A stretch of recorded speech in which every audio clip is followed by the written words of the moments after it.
Hello guys, today I'm going to be reading Ivy and Bean, so let's get started. No thanks. Before Bean met Ivy, she didn't like her. Bean's mother was always saying that Bean should try playing with the new girl across the street, but Bean didn't want to. "She's 7 years old just like you," said her mother, "and she seems like such a nice girl. You could be friends." "I already have friends," said Bean. And that was true. Bean did have a lot of friends, but really, she didn't want to play with Ivy because her mother was right. Ivy did seem such a nice girl. Even from across the street, she looked nice. But nice, Bean knew, is another word for boring. Ivy sat nicely on her front steps. Bean zippled around her yard and yelled. Ivy had long, curly red hair pushed back with a sparkly headband.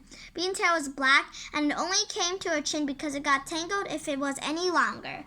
When Bean put on a headband, it fell off. Ivy wore a dress every day. Bean wore a dress when her mother made her. Ivy was always reading a big book. Bean never read big books. Reading made her jumpy. Bean was sure that Ivy never stomped in puddles. She was sure that Ivy never smashed rocks to find gold. She was sure that Ivy had never once in her life climbed a tree and fallen out. Bean got bored just looking at her. So when her mother said she should play with Ivy, Bean just shook her head. "No thanks," she said.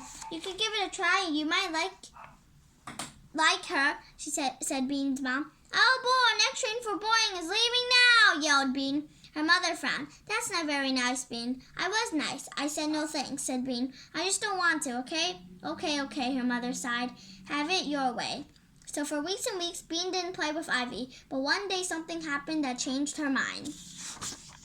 Bean hatches a plan. It all began because Bean was playing a trick on her older sister. Bean's older sister was named Nancy. She was 11. Nancy thought Bean was a pain and a pest. Bean thought Nancy was a boogerhead. Ever since she turned 11, Nancy had been acting like she was Bean's mother. She ordered Bean around in a grown-up voice. "Comb your hair. No more pretzels. Brush your teeth. Say please."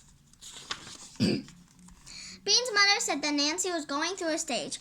Bean knew what that meant. That meant Nancy was bossy. Bean also knew that nobody likes bossy kids, so she was trying to help Nancy be done with her stage. Here's how she helped. She bugged Nancy until Nancy freaked out. Bean thought this was pretty helpful.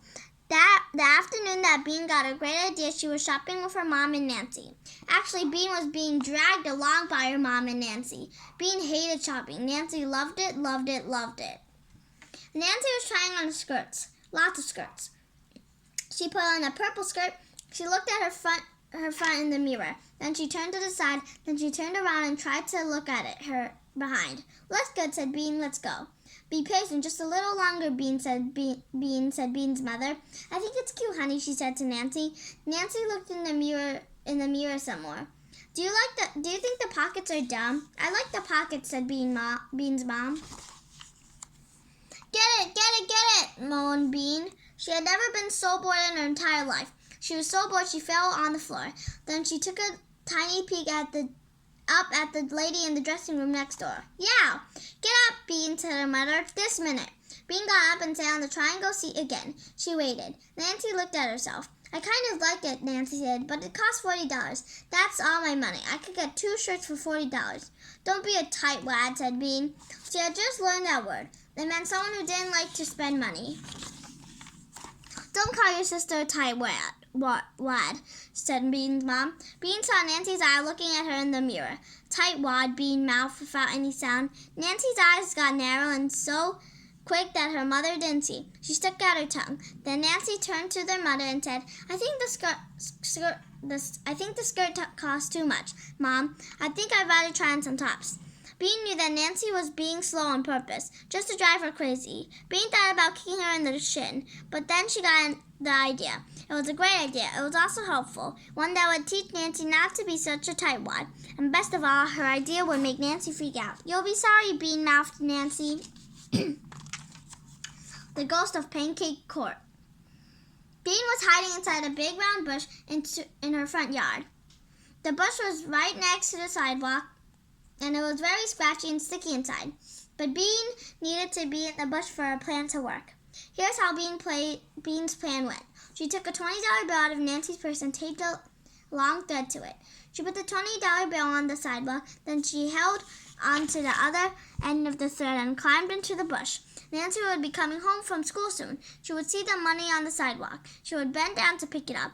Bean would quickly pull the money away, and then Nancy would freak out. Bean could hardly wait. There was only one problem. Nancy didn't come. Bean sat inside the bush for a long time. A branch poked her arm. Leaves fell down in her shirt. She itched. She waited. Nothing happened. It was very quiet. Bean was hardly ever this quiet for this long. Because there was nothing else to do. She looked at the house across the street. Really, it wasn't across the street. It was around the street. Bean loved her street. The first reason was its name, Pancake Court. The second reason was that it ended in a big circle right in front of Bean's house. Her dad called it a cul-de-sac. Bean called it cool. If Bean started riding her bicycle at the end of the block and pedaled really, really hard, she could whiz around the circle, tilting low over the sidewalk like a motorcycle racer. Slam! Bean looked up. She saw Ivy out onto her front porch and plopped down on the top step. Bean squinted at her. Ivy looked strange. She wasn't wearing a dress today. She was wearing a black bathrobe with lots of pieces of paper stuck to it. Weird, thought Bean. She squinted some more. Instead of a big book, Ivy was carrying a stick painted gold. Bean made a face. What a groony costume, she thought. What a dork. Ivy sat. She didn't do anything. She just sat there all by herself. That was another strange thing about Ivy. She didn't mind being alone. She never played with anyone. Bean played with everyone. Big kids, little kids, all the kids in the neighborhood played with Bean. Even Crummy Matt, who was so crummy he threw other kids' toys into the road, wanted to play with Bean. She took care of the little kids. When they fell down and got blood all over their knees, Bean would take them home to get Band-Aids. The big kids let her play with them because she had good ideas, like seeing how many backyards they could cross without touching the ground. Bean loved big groups of kids playing big games, like pirates or hide and seek.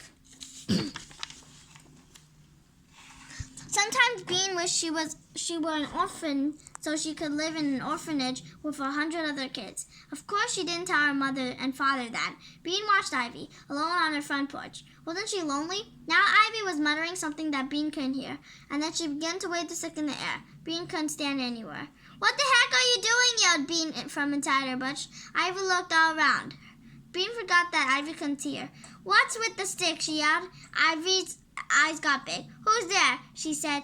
Are you a ghost? A ghost? What a great idea. Bean made her voice scratchy and spooky. Yeah, she howled.